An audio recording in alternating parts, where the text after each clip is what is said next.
What is up, everybody? My name is Raymond Summerlin. This is the Sharp Angles podcast for sharpfootballanalysis.com, and I am happy today to be joined by Howard Bender of Fantasy Alarm, the head of content at Fantasy Alarm, the host of the Fantasy Alarm show Mondays through Fridays, 6 to 8 p.m. on SiriusXM Fantasy Sports Radio, at RotoBuzzGuy on Twitter, which you can actually see if you're watching us live, which I'd recommend. Go to our YouTube and watch us live. From Fantasy Alarm. I've actually worked with Fantasy Alarm a lot, Howard. You and I have never worked together, but back in my Roto World days, like they always have had a relationship. So I feel like I've been reading your stuff for a long time, and so I'm really happy to talk with you today. Yeah, absolutely. Yeah, we did we had a nice little partnership going with NBC Roto World, and that was like, it's so funny. Like Roto World was like when I first started, like really getting crazy about fantasy in like the mid to late 90s. Roto World was like, that was like a staple of my day, just running through all the player notes there. So I've been following you as well, and excited to be here, man. Thanks so much for having me. Yeah, like I said, I'm super excited about it. We're going to talk about kind of an interesting development that's happening in best ball drafts and fantasy drafts among those of us unwell enough to be drafting fantasy football teams in the month of June. And that is what has been a pretty precipitous decline in running back prices pretty much across the board. You have a few players that have been falling more than others, but there's been a lot of just general falling in the running back class. And I think that that's something interesting to talk about. Before we get into that, though, and you and I have already started this prior to the podcast, I looked behind you as soon as you logged in. We see Yankee Stadium. We see that you're a Yankees fan. Obviously, everybody knows I'm an Astros fan, and I just want to give you the opportunity here to revel in how bad the Astros are this year, because I know it's been painful for all baseball fans, including Yankees fans, particularly how good the Astros have been. And so I just wanted to give you a chance to revel and to talk about our two pitchers that just went on IR 2 days ago, and all of the good things that are happening for the rest of the league and not the Astros. So I just wanted to give you free reign to just make fun of my team. Yum, yum, yum, yum, yum. Listen, you know what? Things happen. We've seen this with starting pitching now, and the Astros, who were leading the way in starting pitching, have also shown us that they are leading the way in increased velocity, increased spin rate. Pitchers are throwing harder than they have been, and nobody in Houston was teaching these kids to hold back a little bit and dig down deep when you really need to. Now it's just throw it as hard as you can, as fast as you can. And that blew up the injuries. But listen, I am a fantasy guy obviously. So Kyle Tucker, Jordan Alvarez, Jose Altuve, Jake Myers. I take no solace in these players not succeeding. I want them all to hit 100 home runs and 200 RBI. Do you know the saddest thing are the text exchanges between me and my fellow Astros fans of us just saying, like, it was a couple weeks ago before another bad run. We're like, we're only 4.5 games out. Maybe if we do well against the Mariners. And now we're texting, we're only 7 games out. Maybe if we turn it around. I don't think it's happening this year. I think I'm going to be able to safely not have a rooting interest in the playoffs for the first time in a while. But hey, worse things have happened. It lets you focus on your football. Worse things have happened is what I'm saying. I won't be depressed on a Tuesday night. And so worse things have happened. I do want to mention that Fantasy Alarm actually has a great promo going right now. A code Let's Go for 50% off the first month. That's a great deal. A wonderful deal over at Fantasy Alarm. A lot of great content over there. Make sure you go and check that out. We also have a lot going on at sharpfootballanalysis.com. Rich Rebar's rankings are out. He wrote a little blurbs about every player in his rankings: quarterback, running back, wide receiver, tight end. That's there. We're going to be talking a lot about best ball today, because those are the leagues that are really drafting a lot. We have Todd Burrows's best ball confidence rankings over at the site as well, all part of our draft kit. And also, all of us are working on Warren Sharp's 2024 preview book. That is what's consuming pretty much all of our time right now, and that will be out in about a month. You can pre-order it right now as well. You can get $5 off that using promo code SAVE5. So a lot going on at Sharp Football Analysis, so go check that out. But let's get into this running back prices. And I kind of floated this idea, us and producer Matt, we were talking about, okay, what are some ideas we can talk about here? And he mentioned draft strategies, and talking about draft strategies was always an interesting thing to talk about. And what immediately came to my mind was, we've been seeing happen to the running back prices. Nearly everyone from like Jahmyr Gibbs to the mid 20s have been falling, and it's not like they've been being replaced by other running backs. They're at this point being replaced by other wide receivers, and later on some quarterbacks and some tight ends. And I really wanted to think about whether that's changing the way that we approach drafts. I'm not sure how you have approached drafts. I have fully bought into going wide receiver heavy very early. It's the way that I feel most comfortable with my teams. But this, with what we're seeing with these falling prices, it kind of is like, is this something I need to change? Is this something I need to amend? If I'm going to be getting Kyren Williams deep into the third round, is this something that I need to think about? And so I just kind of wanted to talk with a little bit about that. But I guess we can just get started about how in general, just like your basic view of how you're approaching team building right now. Are you in that kind of same boat with the wide receivers, or have you still kind of stuck to this running back idea? No, I've definitely kind of softened on it. I mean, I'm definitely an old school running back heavy kind of guy, and I've always done that. When you're playing in best ball, whether you're doing, like if I'm doing a contained draft, and if I'm going to like underdog and I'm just doing a sit and go, right, 12 teams, then I'm okay, grabbing those running backs early. I just did one yesterday on underdog, and 2 out of my first 3 picks were actually running backs. I had the 5th pick overall. I took Breece Hall. And then I took ETN in the 3rd round. And, for me in a contained draft, I'm okay hitting those running backs a little early. But when you're talking about like the Best Ball Mania or the Puppy or whatever the other, the big, huge tournaments that they have, you kind of have to play that. Like if you're playing DFS, you play it like a GPP tournament. And one of the things that you need to do is you definitely need to hit on some of the bigger named wide receivers. And that's what we're seeing so much right now in these drafts. So, I love the fact that in a best ball draft and like a big tournament draft, it's pushing the value down of the running backs. So I feel okay going a little bit wide receiver heavy, making that move for, Dalton Kincaid or Trey McBride a little earlier than I would normally go after a tight end, because I feel like it's important to do that in the tournament, but you're giving me such great value at the running back position. I mean, come on, Josh Jacobs as a 3rd or an early 4th round pick going to Green Bay, knowing that Matt LaFleur loves running the football, that to me is a great thing. So big tournament wise, yeah, I'll dive into the wide receivers and I'll make that happen. But man, if you're going to give me some like really strong running back value in like that 3rd or 4th round, I'll deviate. So it's funny you mentioned you had pick 5. I did an actual Best Ball Mania draft this morning from pick 5. And like my kind of idea of doing this is because I draft wide receivers heavy pretty much universally, I wanted to go in and actually go running back early just to see what happens, see what my team ends up looking like. In that draft, I just want to mention, because you mentioned Josh Jacobs. In that draft, Josh Jacobs was the running back 12, and he was pick 51 in that draft today at Best Ball Mania. So it's just another great example of how these running backs are falling. And so I ended up drafting in that draft. I'm actually going to write this up for the website because for Sharp Football Analysis, I think it's pretty interesting. I ended up starting with Bijan Robinson and Saquon Barkley. Breece Hall was also there as well. And then I tried to kind of build from that. And some of my takeaways there, and we kind of work through these. I think my first kind of biggest takeaway is that the middle ground at wide receiver gets much uglier than I would like it to be. And these are not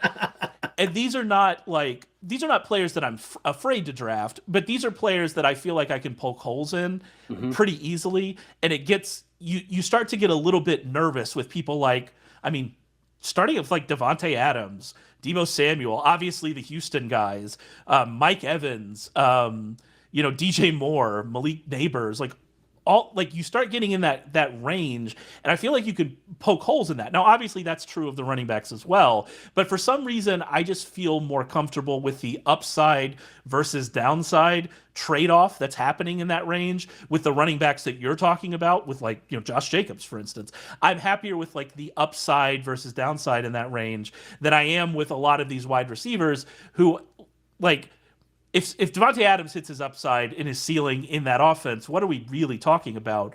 Because Jacoby Myers is there, and because of their quarterback situation, and because we saw what Antonio Pierce wants to do offensively from like a running the ball perspective, their defense, their defense actually looks kind of good, a little bit. And so, are they going to be able to do that? And so, like, I just continue to poke these holes, and I also have issues with those running backs, but I feel like I can make a better upside case for them, if that makes any sense. And that was the first thing I noticed when I'm looking at Michael Pittman ended up being my wide receiver one. When I'm looking at Michael Pittman as my wide receiver one, the first thing I notice is I'd much rather take a shot on one of these running backs being my running back one than Pittman being my wide receiver one. And that's what really makes, I think, that approach that I took a little bit tough to swallow right out of the gate. That's actually pretty funny that you say that, because Michael Pittman was my first receiver there you go. that I took. And I took Pittman. I took Pittman ahead of Nico Collins. I took Pittman ahead of Devontae Adams. I took him ahead of Jalen Waddle, right? I took him ahead of Deebo Samuel and DJ Moore. Why? Because I know the offense that they run in Indianapolis. And I know that Anthony Richardson, he may not be the best passer in the world, but he's going to lock into his one target. And that's like, I'm not worried about the Josh Downses or the Jelani Woods. Like, I know where Pittman's at with, in that system there. But, to your point, yeah, you can sit there. You can poke holes in any player, absolutely. At all, right? Except Christian McCaffrey. Right, yeah. That dude is just not handsome enough. Yeah, that's what it is. Not handsome enough. Just not handsome enough. He doesn't. His bloodlines aren't good enough. There's not another McCaffrey already into the league. Right. And you know what? I heard he doesn't like Coca-Cola products. Oh, I heard he's a Pepsi guy, and that's out of there for me. Come on, unbelievable. But I mean, you look at the running backs, and while you want to poke holes in them, and you want to talk about more shared backfields and more systems where they're using a pass catching running back, but I mean, I'm looking at this thdraft here, and it's like Josh Jacobs, Isaiah Pacheco, Kyren Williams, these guys who are going, in the late third, mid third, Joe Mixon, for crying out loud. Like, these guys, I'm not going to say they have the backfield to themselves, but if you're talking about, who the complementary back is in their system, you're still talking about probably like an 80-20 split. And I'm all in for that. Like, that's the thing. I mean, I get it. The days of the bell cow running back are in the past, but I don't know, man. I just totally still dig, the guys who have the majority of the touches. And, of course, it also depends on what the system is and what they like to do. Like, I'm on the fence about Rachaad White. Believe it or not, I'm on the fence about Rachaad White. I loved what he did last year. And watching what Rachaad White did last year makes me want to invest in, like, Jonathan Brooks and Chuba Hubbard and handcuff them, because I know what Dave Canales does. You've got Liam Cohen, who's, he was, back in Kentucky last year, in Tampa Bay now. And he's, always been more of a tight end kind of guy than he has been, with the ground game. So I worry about, like, what Liam Cohen is going to do with this offensive system. I know that they want to run it back the same way, but he's going to want to put his own spin on it. And so, you kind of worry about that. So, yeah, you can poke holes in anybody, but give me the guy who's got that shared backfield, who doesn't have to rely on a quarterback to throw him the football, and he doesn't have a bunch of mouths to feed in this offensive scheme like Green Bay and Houston, for example. So, yeah, I'll definitely take running backs over those guys and be real happy with that value. And I kind of position this as okay, I'm going to take wide receivers early and then running backs in this place, or I'm going to take running backs early and take wide receivers in this place. The reality is that when I'm taking wide receivers early, I'm just continuing to take wide receivers. And so if I'm ending up with Pittman as my third wide receiver, I'm feeling a lot better about it.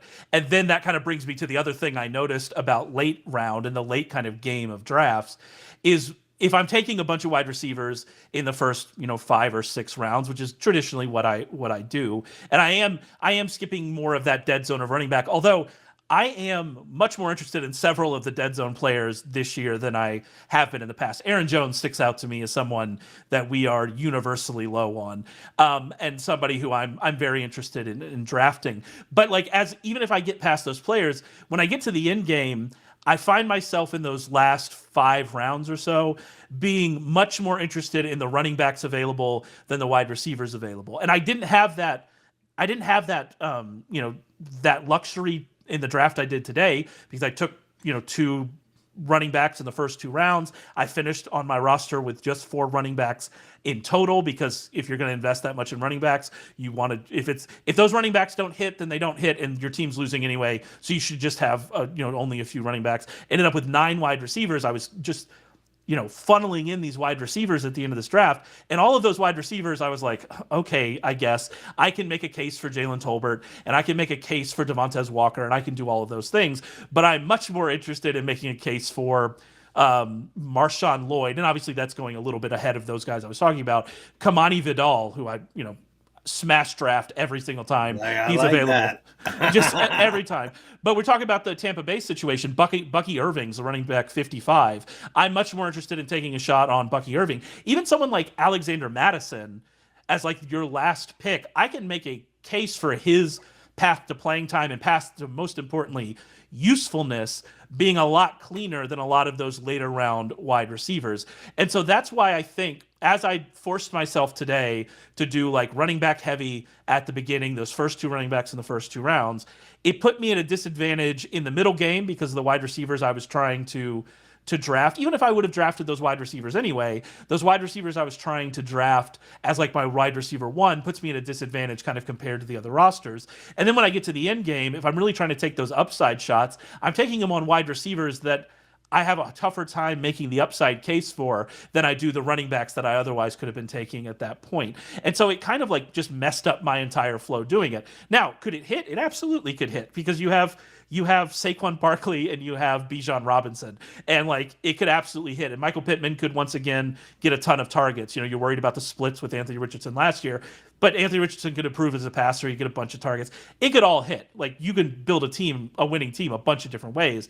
But when I was building it today, those were my 2 takeaways. That middle area, and then especially the late round, I felt like I was at a disadvantage going pretty running back heavy early. Yeah, so it's kind of funny. So yeah, in yesterday's best ball draft, I mixed it up a little bit. I took the 2 running backs in my first 3 picks. I was drafted alongside Jim Bowden, who co-hosts with me on Fantasy Alarm, and he picked 2 picks later. He was 7th. Bijan, Achane, Josh Jacobs were his first 3 picks, and then he went into T. Higgins, Jaden Reed, Calvin Ridley. I got to tell you, for a contained best ball draft, I'm okay with that. Like, I'm okay with Higgins and Reed and Ridley, and then taking, some late shots on certain guys. Like, I'm totally fine with that. Now, there was one draft that I did where I went crazy wide receiver heavy early on, and I took 5 wide receivers and a tight end with my first 6 picks. And as you can imagine, it was loaded up with all the beautiful, special, wonderful wide receivers. Then later on, I was like, all right, I got to attack running back. And what did I do? The Jonathan Brooks, Chuba Hubbard tandem. Somebody left me Javonte Williams at that point. And I was like, okay, I'll happily take that. Who was the other guy that I grabbed? I'm trying to think. Oh, Zach Moss in Cincinnati, another guy who's going late. And then I did exactly what you did later on in the draft. Your Blake Corums and, your, well, you said Marshawn Lloyd, so I don't want to repeat that one. But who I like? Yeah. Deonta Foreman. Yeah, there you go. Like, you just, like, we don't know what's going to happen with Nick Chubb. Sure. I hope that, listen, Nick Chubb's always been one of my favorite. That's been my flag plant since he entered the NFL. This is a Nick Chubb podcast. This is an all Nick Chubb love podcast. Yeah. Beautiful. So let's love on Nick Chubb because he's such an unbelievable guy, but we don't know how he's going to come back. And clearly there's something that they don't love about Jerome Ford, because why else would you pay Deonta Foreman to come in and work on this, and be that running back? So I think that Ford kind of gets that, a little bit more pass catching and less like ground and pound kind of work. So a guy like Deonta Foreman works. So, I mean, depending on your build and where you want to go, You can go running back heavy and sit in the middle of the pack with the wide receivers, or if the depth of the player pool for running backs, it seems to be that's kind of where we're all leaning right now. Now, you're always going to be in drafts with guys who go after those top running backs, so you're really hoping that the rest of the value is going to fall. But man, I'm like a dozen best ball drafts into it right now, between Best Ball Mania and the puppy and the contained drafts.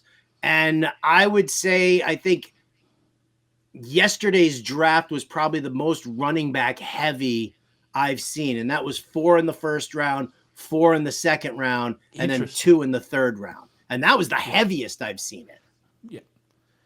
Yeah. And like, we've seen that split. And I wonder if, because like when I'm making an argument here, I'm saying that this is where I feel comfortable. I feel more comfortable with taking wide receivers as like my 3rd and 4th in that range we talked about. I feel more comfortable attacking upside running backs later in the draft and in the end game.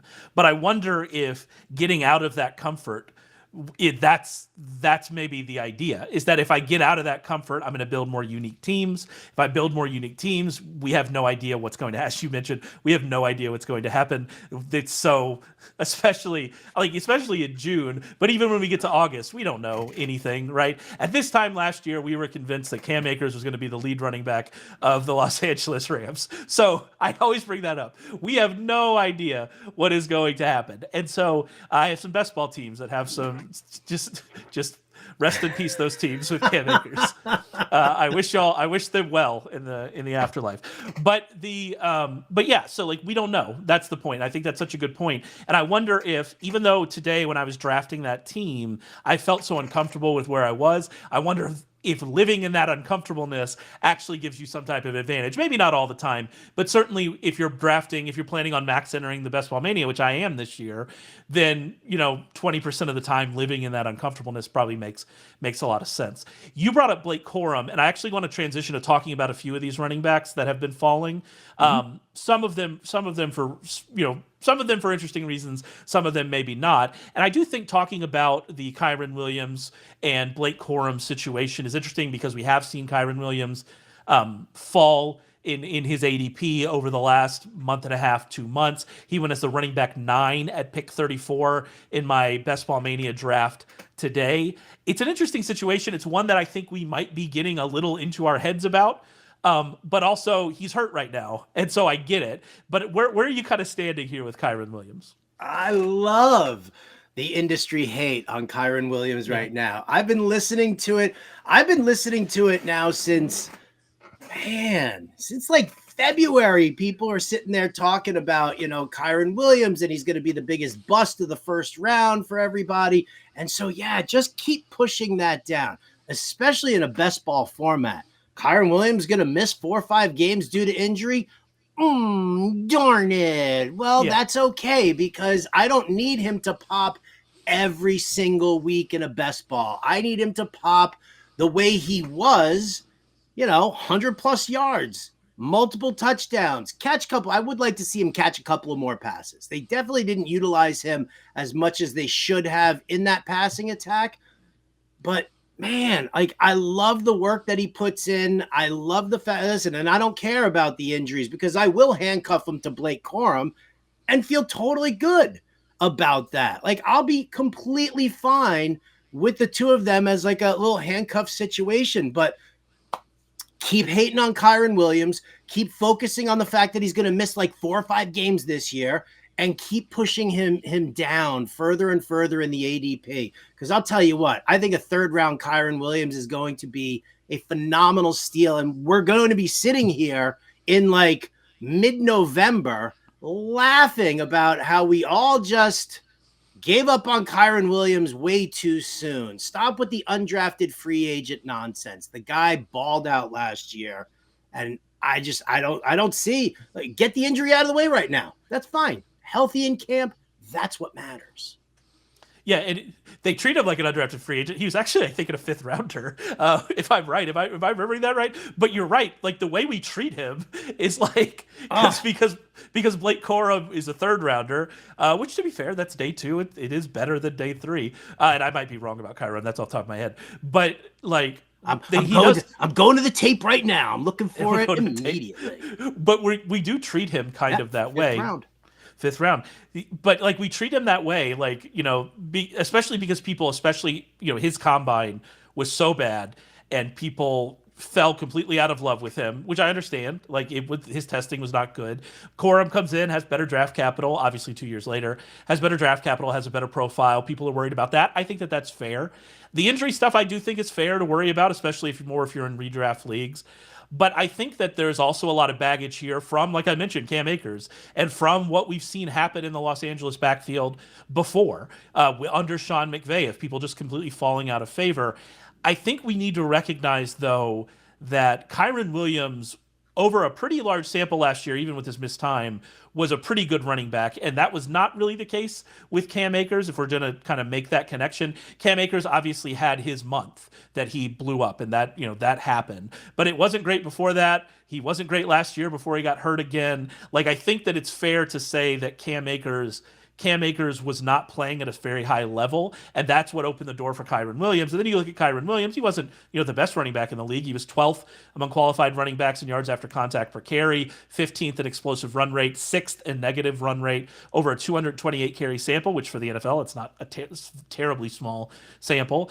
And so he was actually good last year. And so I think that a lot of the concern about, well, Corum's got a better prospect profile, or at least a better physical profile. Corum had better draft capital. They spent a 3rd round pick on him.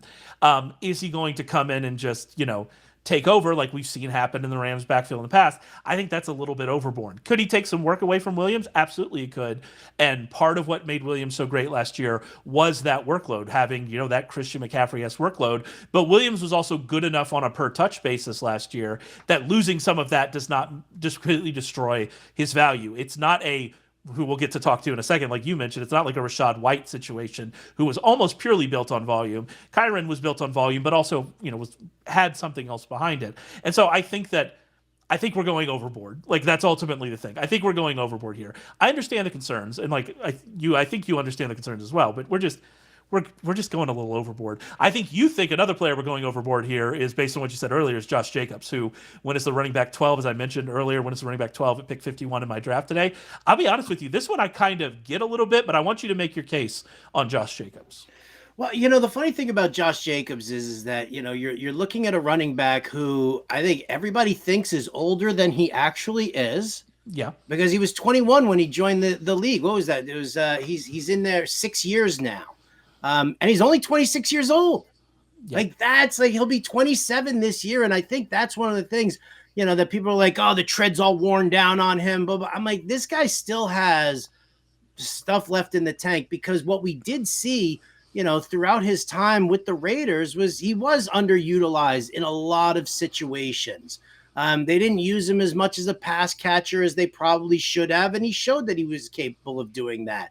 Raiders falling behind in so many games, it takes, Jacobs out of that game script. So what he's done in the past, we've seen some really great things. We've also seen some not great, great overall seasons, but you have to take into consideration the team as well as just the player's performance. The offensive line has been so trashy for so long. How many years did they have? Did they have Alex Leatherwood on the offensive line for like 2 seasons, for crying out loud? Like, I'm sorry, I could block better than Alex Leatherwood could have.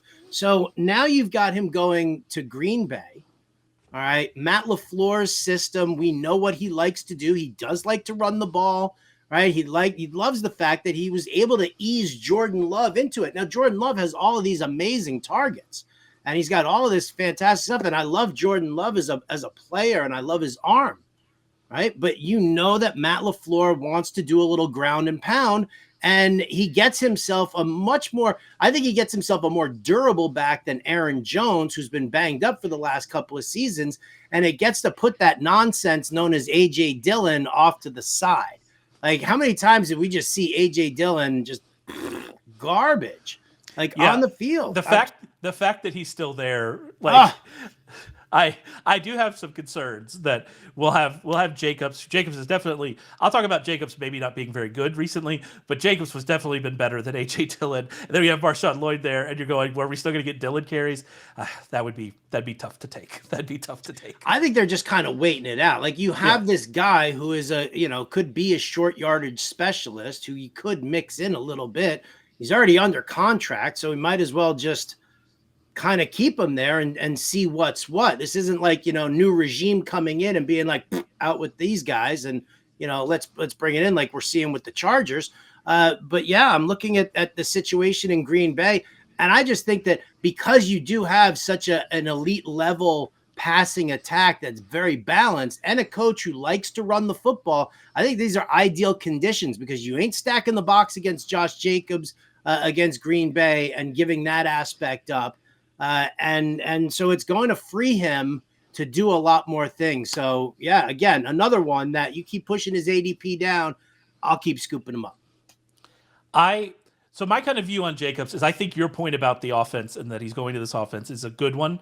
And I think that we have seen Joe Mixon not be a very good running back, but be a perfectly fine fantasy running back in a very similar situation and a very similar offensive environment. If the Green Bay Packers offense that we saw at the end of last season is what we're going to continue to see, then that is a good offense, a guy that you would expect is going to get the work near the goal line. And also we know Josh Jacobs can catch the ball out of the backfield a little bit. And so I think that kind of put all that together, I could see him having a very Joe Mixon season. And if he has a Joe Mixon season, where he's being drafted now, I think you're probably fine with that. I don't know if that's smashing value, but I think you're fine with that. And that completely leaves out the possibility that he's just better this year than he was last year, because he wasn't good last year on a per carry basis, on a per touch basis. He was not as good. And like you said, you could cite the offensive environment. And I think, there's definitely, a lot of fair points in that. But their offensive line last year I think it was 18th in ESPN's run block win rate. So not great, but not terrible. And we saw Jahmyr White perform just infinitely better in basically every area as a runner than Josh Jacobs last year. I think Josh Jacobs was not a very good running back last year. And I don't think that's a wild thing to say, but we've also seen running backs have bounce back years. He's going to Green Bay. I like the Green Bay offensive line quite a bit. In fact, I ranked it higher than I think everybody else when we were doing our unit rankings for the site. I think it might be one of the more underrated. And so you can make a case for Josh Jacobs, but I also have a hard time investing in players that aren't very good because of the replaceability, in running backs that aren't very good because of the replaceability of the position. Yeah. And that's the trick. But that's burnt me, and I want to be clear about this. That burnt me with Joe Mixon. That's burnt me with Rachaad White last year. Mm-hmm. It has burned me in the past. And so I guess it's kind of one of those accepting that this is something I'm going to be wrong about if the Josh Jacobs we saw last year is the Josh Jacobs we have. And it's kind of just accepting, sometimes you're going to be wrong. But if you're just not going to bet on volume-based running backs that might not be very good, then maybe that's just the way you have to play it and accept your misses and take your hits. And that's just the way it goes. Does that make any sense? It does make sense. It makes a ton of sense. For me, I look at, I also like to dive into some of the intangibles. Now, I'm not like best friends with any of these guys and talk to them on a regular basis or anything like that. But for me, when you're Josh Jacobs and you come into the league and you're underutilized, you're misused in a lot of situations, the team itself has just been so up and down. You've been through the Gruden situation, like all the nonsense and the coaching changes, the scheme changes. And now you've got Antonio Pierce and he's in here. Like at some point, Josh Jacobs has got to be like, man, get me the hell out of here. This is just, it's not like, this isn't fair. Where I want to play. And I really feel like not only did we see that with Jacobs last year, but we also saw that with Mixon. Because, here's Joe Mixon who, came into the league under, sketchy circumstances. He towed the line. He followed the straight and narrow and was the lead running back for Cincinnati. Stayed all out of trouble and everything like that. You go in, you bring in Joe Burrow, you bring in Jamar Chase. You've definitely, Brian Callahan turns this into this, huge passing offense. Zach Taylor. And I'm sure that there's Mixon who's like, what about me? when am I going to get mine? Like, I got a contract that's going to be up soon, and this is how you guys are, treating me after years of service. And he started to get in a little trouble and whatever. Boom. Change of scenery, Houston, winning culture. The coaching staff there, I think, is absolutely brilliant, and I'm super psyched about that. So I feel like, what we're also seeing with both Mixon and Josh Jacobs is just a surge from what they were, from being in a tired, gross situation that wasn't catering to them at all, to now just, new lease on life. Got a new attitude, got a new coach, got a new team, feeling good. Yeah, and I think it's very fair to talk about them even moving forward in very similar situations. Like, I feel very similarly about Joe Mixon as I do about Josh Jacobs. I guess with Mixon, I am more comfortable in his place on the depth chart, just because they seem very out on David Pierce, and so that's, by the way, that's what gives you that clue. That's one of the base, don't bet on volume with bad per carry results. That's a hit there on David Pierce. We hit on that one. Yeah, so it's an interesting situation for both players, and I do think it makes sense to talk about both of them together. I do want to mention before we move on, we're talking about these best ball drafts. If you head over to sharpfootballanalysis.com, Todd Burrows has his best ball confidence rankings, it's a really interesting idea.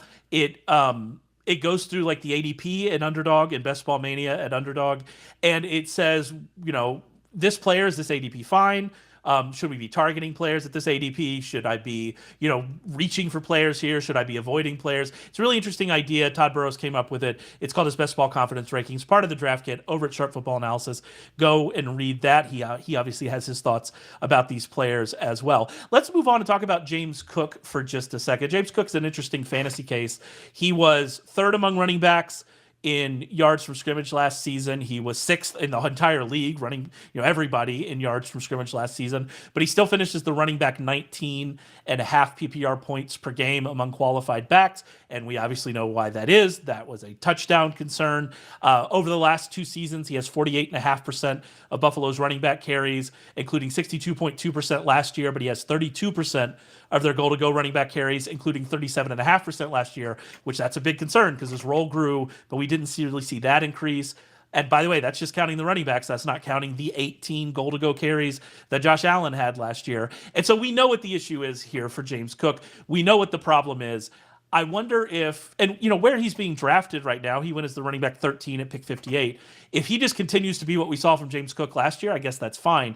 I guess my question is really, if we're talking about him, is there a path here to him actually scoring touchdowns and beating this? And if he does do that, like if he actually starts scoring touchdowns and starts being used around the goal line and continues to, be this yardage machine, is he like the one guy that we can target in this list and go, okay, there is real actual upside here if just this one thing for him changes? Yeah, I mean, it needs to change inside the green zone for him. It really does. The opportunity. I mean, listen, Josh Allen, you never want to change the quarterback's style of play. And so Josh Allen's going to want to poach those touchdowns. He's going to want to run the football like he does. And I think we're fine with it. The thing about with James Cook, and obviously what we need to, stay focused on, I'm not saying that he's going to duplicate exactly what he did, in the second half of last year, but it was the opportunities that were afforded to him when Joe Brady took over as the offensive coordinator and play caller for the team. And I think that's, the important thing that we're going to look at here going forward, because I think James Cook is a strong pass catching running back. Maybe those opportunities at the goal line don't happen because they don't really, they like having, Josh Allen just kind of bulldogging his way in there because he's used to it and whatever. And, stick to the outside zone running scheme, for Cook and, let him catch passes. Because Joe Brady's offense, what I love about Joe Brady's offense and the fact that they got rid of Stephon Diggs and they didn't bring in like anybody that was like, you're gone or Diggs, gone or Gabe Davis. You've got Keon Coleman, but then you've got Khalil Shakir and Curtis Samuel you bring in. And these guys thrive in a Joe Brady. You're not sold on wide receiver 1 Curtis Samuel. You're not 100% sold on that. You know what the funny thing is that like yards after the catch for guys like Samuel and Shakir, that's what it's all about, And it's like we're also talking about Samuel had his best season with Joe Brady in Carolina, and I know it's going to continue to be mentioned, but there's a reason they brought him in. So I make jokes because even like the highest possible ceiling of Curtis Samuel is still not like a stone cold wide receiver 1, but they brought him in for a reason, and so like that is something that definitely bears thinking about for sure. Sorry. Joe Brady, no, Joe Brady. It's true. It's all layered in together, man. It's all we're good. Listen. We've been vibing this whole time here, man. I'm having a blast. I'm like, I'm just like sitting here. Do I want to be like watching daytime baseball right now? No, I want to be talking about this stuff. So, what I love about what Joe Brady does, Joe Brady loves those crossing slants, the underneath work, and that's where guys like Shakir and Samuel actually do thrive. Keon Coleman, they talk about him with going up great against contested catches, but he doesn't get enough separation. Well, you know what? That's okay. You know what? Because if you're gonna hit him in stride as he's running a slant, that's great. I want him to outmuscle the opponents. You need somebody bigger than Shakir and Samuel to like really to go up to add to and to add to the vertical game as well. So I think what we're looking at here is just a really nice situation for James Cook. Because what Brady loves to do also is he loves to deploy that running back to run routes. And that's what we're going to see. I think we're going to see an increase in routes run for James Cook. I think we'll see an increase in targets overall for him. And I think that's really how they're going to want to like move the chains. Now, phenomenal in PPR. Standard half point PPR, it's definitely limited because yes, you might move the chains down the field steadily, but once you get inside that green zone, if you're not giving the ball to James Cook, well then, it's a bummer. I hate those guys who do all the work between the 20s and never get the love there in the end zone. So I think that'll always keep James Cook's numbers, his ADP down a little bit. But again, if I'm going wide receiver, and I'm getting those elite guys up top, well, James Cook is definitely a guy who I'll look at and target as one of my running backs. And I think my argument here for James Cook is that at where he's currently being drafted, especially if we do see that usage continue to, especially that second half of the season usage, then he's fine. And so like at this point to me, you're drafting him at a completely fine price. And you always have that upside there that he does score touchdowns. Maybe it's even one of those things where he's scoring touchdowns from, 15 yards out. And he's scoring touchdowns from 20 yards out. And he just has a lucky touchdown scoring season, which we see happen all the time with, people scoring well above their expected touchdown. Maybe the usage doesn't even have to change. It's there. Like you can make a pretty easy upside case for James Cook where he's being drafted. And I think that is interesting and I think more unique kind of in that range than we're looking at some of these other players, because I don't think you necessarily need him to improve as a player to be better than he already was. You just need him to get the touches that actually matter. And if he doesn't get those touches that matter, I still think you're fine. And so James Cook is one of those interesting ones in there to me. When I talk about kind of that running back dead zone, I don't even know where the running back dead zone starts anymore. Does it start at running back 4? Is that where the dead zone? You know what? I mean, it kind of does. If you're looking at that, I mean, yeah. I mean, you look at like Jahmyr, Gibbs, Jonathan. I'm looking at Underdog ADP right now, right? It's Gibbs, Taylor, Barkley, Achane, Kyren Williams, Derrick Henry. Yeah, listen, I'm fine taking wide receivers in those spots, and I'll take Pacheco and Cook and Jacobs and Mixon. I'll take those guys later on in the draft. I don't see a problem with it. So I have Barkley as my running back 4, and then I would say the dead zone for me starts at running back 5, and and it gets tough. But yeah, like if I'm looking at that dead zone for options, Cook stands out to me. I already mentioned Aaron Jones; he stands out to me as well. One that doesn't, and you kind of mentioned some concerns with him earlier, is Rachaad White, who went right after James Cook in this draft, running back 14, pick 61. I think a lot of not the injury concerns, but a lot of the like. was this a volume-driven blip for Kyren Williams last year? Is he going to get, is he going to get replaced? All of those concerns, those seem a lot more valid to me for Rachaad White, because Rachaad White just frankly has not been very good for his 2 seasons in the league. Among 72 qualified backs in the last 2 seasons, he's 67th in yards after contact per rush and 64th in explosive run weight. Those numbers were a little better last season, so I want to be fair on that. But it wasn't like they were good. He was still ranking in the 50s in those numbers. So we now have 2 seasons of him being a below average back. His fantasy season last year was good, very good, but it was built on volume. It worked for me because I have him in a lot of dynasty leagues because I was very excited about this guy's what I thought was talent. We haven't really seen that come to fruition.